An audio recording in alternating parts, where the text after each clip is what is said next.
रामलीला का मंचन एक संपूर्ण ज्ञान है एक परिवार के लिए। इंसान को जिंदगी में कैसे चलना चाहिए, परिवार को कैसे चलाना चाहिए, कैसे एक पुत्र का अपने पिता के प्रति समर्पण होना चाहिए, कैसे पत्नी का अपने पति के प्रति समर्पण होना चाहिए, कैसे भाई का अपने बड़े भाई के प्रति समर्पण होना चाहिए, कैसे सेवक का अपने प्रभु के प्रति समर्पण होना चाहिए। रामलीला के मंचन से ही हमें पता लगता है कि परिवार कैसे चलना। ना कि कई बार क्या होता है, लोग बाहर बहुत लंगर लगाते हैं, गुरुद्वारों में मंदिरों में माथा बहुत टेकते हैं, लेकिन घर में परिवार माँ बाप बुजुर्ग बैठे तो उन्हें पूछते नहीं। जिस माँ बाप ने जन्म दिया, जिस माँ बाप ने आपको इस काबिल रखा कि आप इस दुनिया में गुजर सको, विचर सको, सीख सको, बड़े हो सको, अपने आप का अपना पक्ष रख सको, वहाँ हम बुजुर्ग हालात में अपने माँ बाप को छोड़ देते हैं। तो रामलीला का मंचन आपको सिखाता है कि पिता के आदेश को देखते हुए एक बेटे ने राज सिंहासन छोड़ा और जाके वनवास में उनके आदेश का पालन किया। तो यहाँ से पता लगता है कि पिता के प्रति आपका समर्पण क्या होना चाहिए। एक पत्नी ने राजपाट छोड़ा, वो जंगलों में अपने प्रभु की, अपने पति की सेवा के लिए चली गई। उससे पता लगता है कि पत्नी का कर्तव्य क्या होता है। एक भाई ने राज छोड़ा, वो अपने भाई की सेवा में चला गया। पता लगता है कि भाई के प्रति भाई का समर्पण क्या होना चाहिए। और एक भाई ने धर्म के लिए भाई को छोड़ा, उसके राज को छोड़ा, उस चीज को छोड़ा कि सत्ता के लिए नहीं, धर्म के लिए मैं जो सही होगा वो करूंगा। उससे आपको पता लगता है कि धर्म के लिए, सत्ता के लिए आपको क्या करना चाहिए। एक भक्त ने अपने आप को इतना समर्पण कर दिया अपने प्रभु के आगे कि आज तक उनको इस दुनिया का वासी माना जाता है कि उनके बगैर कोई चीज हो नहीं सकती। तो आपको यहाँ से वो सीखना है, ना कि हमें यहाँ से सिर्फ एक मंचन देख करके हम चले गए, ये नहीं होना चाहिए।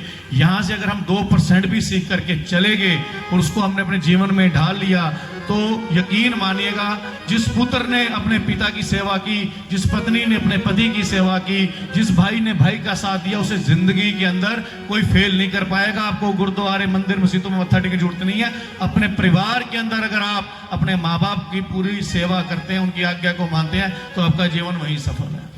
तो मैं ज्यादा ना बोलते, और एक जब हम लोग इलेक्शन की बात करते हैं, भूपेंद्र भाई बीजेपी की तरफ से लड़े थे, मैं कांग्रेस की तरफ से लड़ा था, लेकिन आप शहर में कहीं भी चले जाना, आपको ऐसा प्यार या ऐसा वो नहीं मिलेगा। मेरे माँ बाप शायद मेरे को कम करते होंगे, भूपेंद्र भाई को ज्यादा प्यार करते हैं, वे घर जाते हैं तो इनका ज्यादा मान आदर होता है। और भूपेंद्र भाई ऐसे हैं कि हर मंच पे, हर जगह पे, मतलब कभी हमें लगा नहीं कि हमने एक दूसरे के खिलाफ इलेक्शन लड़ा, या आपको इस मंच पे जब हम दोनों इकट्ठे, आपको लगेगा नहीं कि हमने इलेक्शन लड़े। लोग मतलब जो गाली बकते हैं या जो एक दूसरे के लिए बोलते हैं, जो आपस में इलेक्शन लड़े होते हैं, आप मतलब सोच भी नहीं सकते। आप टीवी में देखते हो कि क्या हाल है राजनीति का, लेकिन यहाँ हमारे इस भाई ने हमेशा एक मिसाल कायम की है कि भी नहीं, राजनीति होगी, इलेक्शन हो गया, खत्म हो गया। और हमने जब भाई ने जो बात कही, और हमने भी इलेक्शन के बाद कभी कोई ऐसी चीज नहीं रखी, बड़े भाई की तरह हमेशा आदर मान सत्कार किया। जो भाई ने कहा हमने भी हमेशा वो बात मानी है।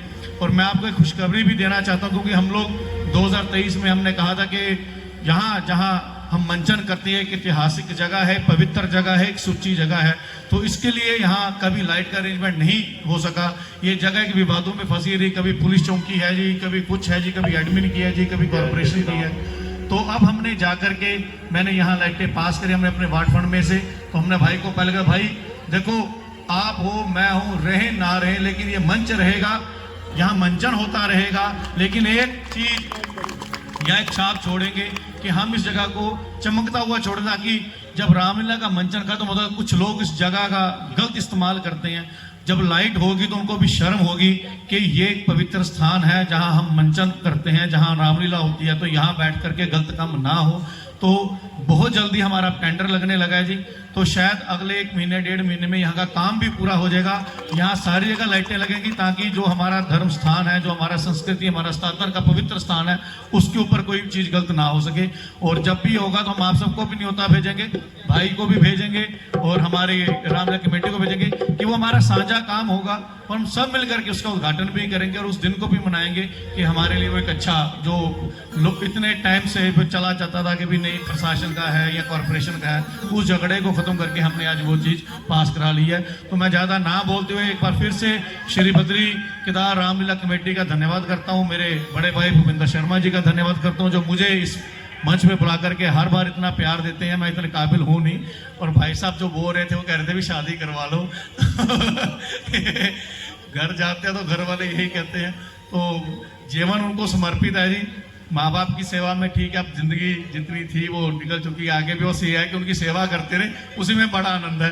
तो मैं ज़्यादा ना बोलते हुए आप सभी का धन्यवाद करना चाहूँगा। सियावर रामचंद्र महाराज की धन्यवाद।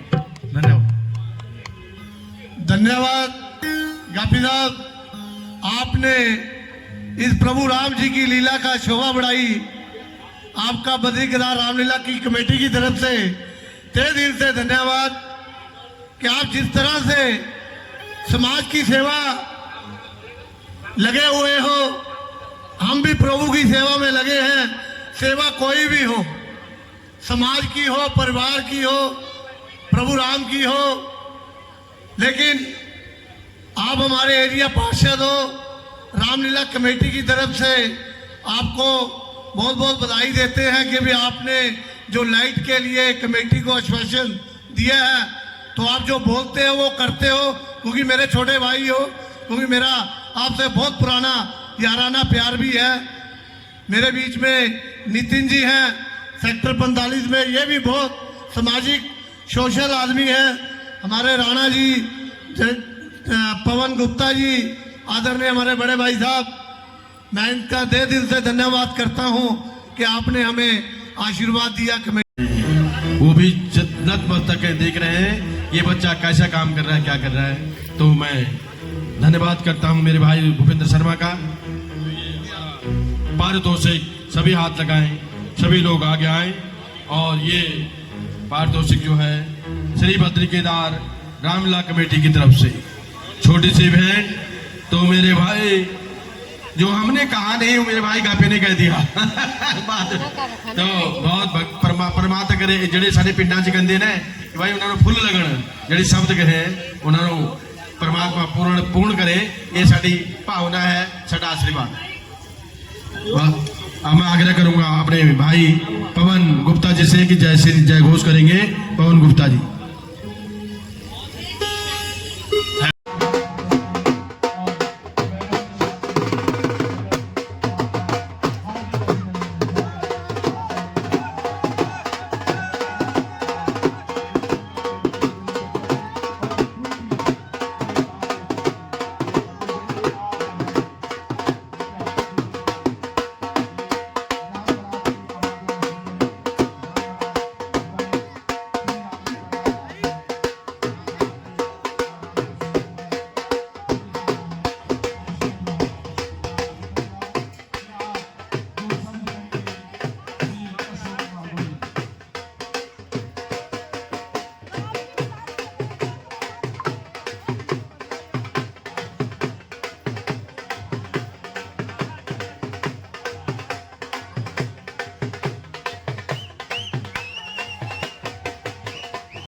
ठीक कहती हो।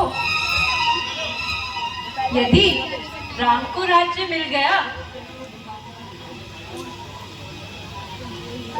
तो भरत तो हमेशा के लिए दास बन के रह जाएगा।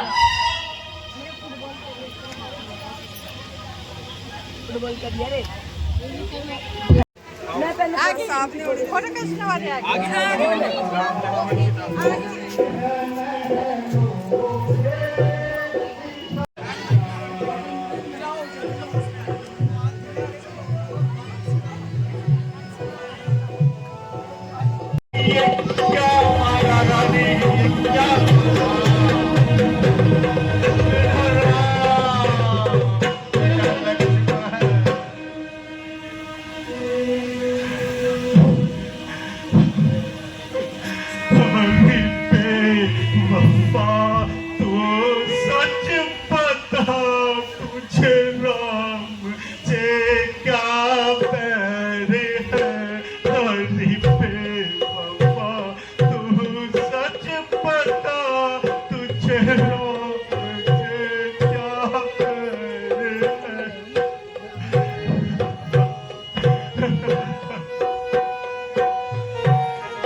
रामचंद्र करे क्या भरत पे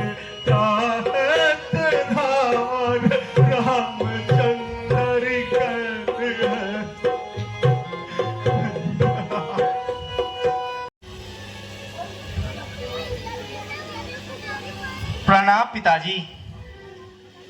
क्या आज्ञा है?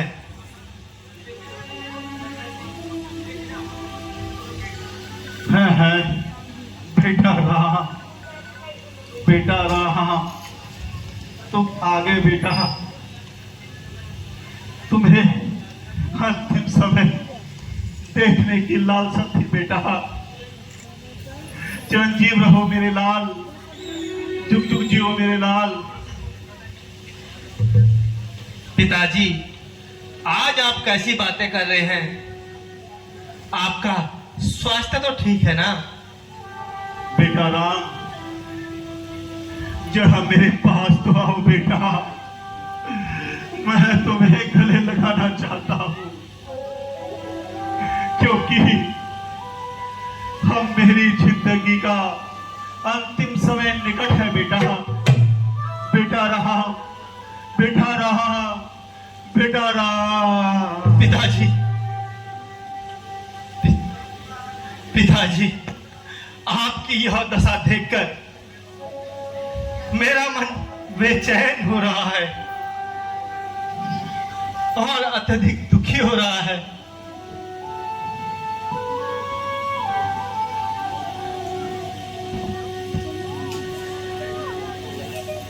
पिताजी कैसे व्याकुल है, हमें माता बता दीजो। पिताजी कैसे व्याकुल है, हमें माता बता दीजो।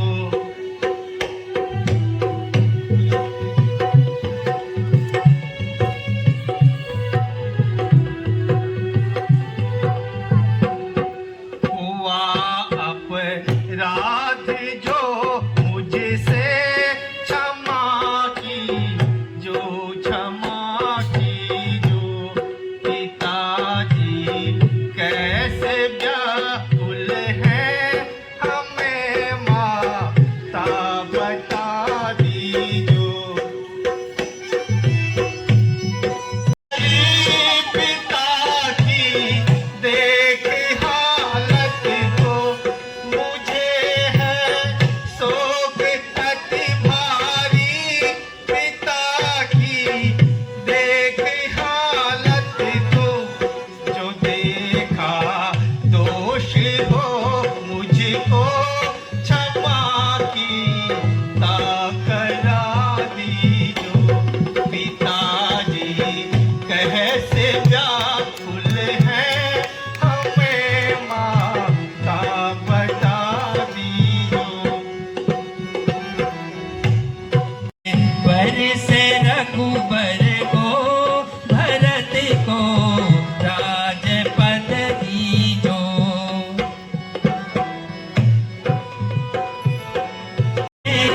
धर्म से हारे जो तुम चाहो सफल करना, उन्हीं की बात सुन लीजो। बेटा राम, महाराज ने कभी मुझे तुम वरदान मांगने को कहे थे,